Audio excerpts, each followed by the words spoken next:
été cachés, enfouis sous des tas de poussière, dans des réduits ou dans des caves, et pourtant, tous ont leur propre histoire.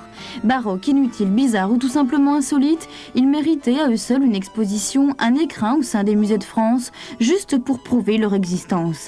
Installé dans le cadre du mois des musées, il a pourtant fallu prolonger d'1 mois son ouverture au public car l'insolite met du temps à déplacer les foules. Et insolites ils le sont, ces quelques 200 objets sortis tout droit des caves personnelles du musée d'Évreux, transformés pour l'occasion en boîte à curiosités comme il l'était lors de sa création originelle à l'époque de la Renaissance. Avec l'évolution des mentalités est aussi apparu le classement thématique des expositions où ces objets hétéroclites n'ont plus leur place. Certains sont isolés dans leur contexte. Je pense aux collections ethnographiques, les objets d'Afrique, d'Océanie. Nous ne sommes pas un musée qui est destiné à présenter ce type de collection. Certains sont des objets qu'il me semble difficile de montrer en permanence, comme cette tête de décapité, pour, je dirais, presque pas pour des raisons morales, mais un petit peu de ça quand même. D'autres parce qu'ils n'ont pas vraiment d'intérêt. Je pense aux peintures qui sont des copies un peu de mauvaise qualité. En général, dans les musées, on essaye de présenter aussi le meilleur. Mais le meilleur, ça se paye et en temps de crise. Recycler les vieux souvenirs oubliés dans le grenier, ça ne coûte pas cher et en plus, c'est à la mode. Ernest Pignon-Ernest s'est enfin décidé à quitter son territoire, la rue. Il le dit lui-même, je travaille sur des villes, elles sont mon vrai matériau. Sur des escaliers, des murs, des échafaudages, Ernest Pignon-Ernest a collé ses images dans beaucoup de villes. Je crois qu'il est surtout connu par l'une de ses premières images qui était celle de Rimbaud, qui va venir en mémoire à, j'imagine, beaucoup de personnes. Cette image de Rimbaud qui a été multipliée sur les murs. Il a fait d'autres opérations qui n'ont pas toujours été très facilement acceptées. On se rappelle sa campagne qu'il avait faite contre l'apartheid au moment où la ville de Nice était jumelée avec Johannesburg, son évocation de la commune. Et il a travaillé plus récemment donc, sur la ville de Naples, donc à sa propre initiative, quasiment pendant 2 ans, sur cette ville, ses habitants et le rapport qu'il y avait avec la peinture classique et notamment celle de Caravage. Il utilise beaucoup l'image, on pourrait dire, et notamment les images de la peinture classique.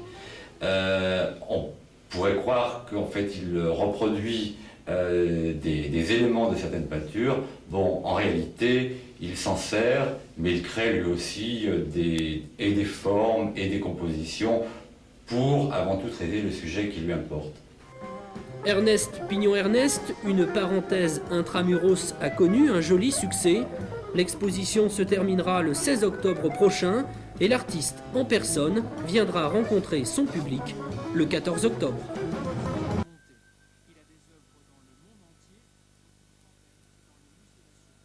Antoine Le Berlier est actuellement à l'étranger. Le conservateur du musée la préoccupation principale est le temps. Un vaste problème et en utilisant un matériau de justement ne faut jamais atteindre par l'extérieur. Depuis 20 ans, et c'est une obsession, Le Berlier travaille sur la vie. Sur les panneaux d'acier, toutes ces réalisations sont marquées par cette problématique du temps.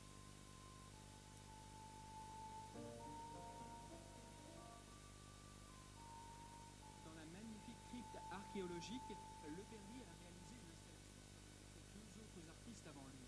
C'est une réflexion sur la mémoire, sur les traces que laisse derrière. Finalement, c'est un arrêt d'éternité. Une collection permanente. Regarder différemment l'ensemble de cette collection et puis peut-être regarder différemment l'ensemble de... Depuis plus d'un siècle, les mariages sont célébrés dans une salle ornée d'un plafond peint par Charles Denay. Une scène d'un autre âge, le premier mariage républicain célébré à Évreux pendant la Révolution. Jusqu'au 29 février, le musée d'Évreux présente Charles Denay intime. Charles Denay est un peintre qui est né en 1853 et mort en 1939. Donc c'est quelqu'un qui a une longue carrière sur le 19e et sur la première moitié du 20e siècle. Et d'autre part, il est né à Évreux, il a fait l'essentiel de sa carrière dans notre ville, où il a participé à la décoration officielle d'un certain nombre de monuments, dont la mairie.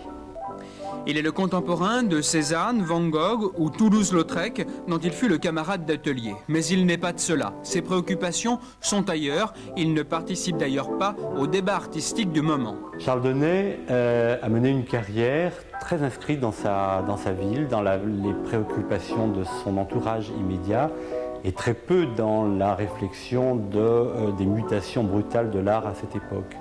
Donc, ceci explique sans doute la raison pour laquelle il n'a pas survécu dans la mémoire et dans les critiques d'aujourd'hui. Malgré une œuvre abondante, seule nous est connue une petite partie présente dans les musées de notre région, Rouen, Fécamp, Vernon et Évreux. L'essentiel du travail de Charles Denay est surtout conservé par la famille. Cette exposition est donc une bonne occasion de découvrir ce peintre trop méconnu. Voilà, avant de nous séparer, la photo est principalement de la création dans les années 30. Laure Albin-Guillot fut une artiste renommée, oubliée aujourd'hui peut-être, mais son parcours reste singulier.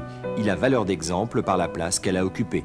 Une place de femme assez originale, c'est-à-dire qu'elle est véritablement considérée comme la première femme reconnue par ses pairs qui a joué un rôle dans l'histoire de la photographie, parce qu'elle est à cheval un petit peu sur les deux siècles, entre la fin du 19e et le début du 20e. Je voudrais juste rappeler une anecdote pour resituer un petit peu l'importance de Laure Albin-Guillot, qu'on avait complètement jusqu'alors oublié.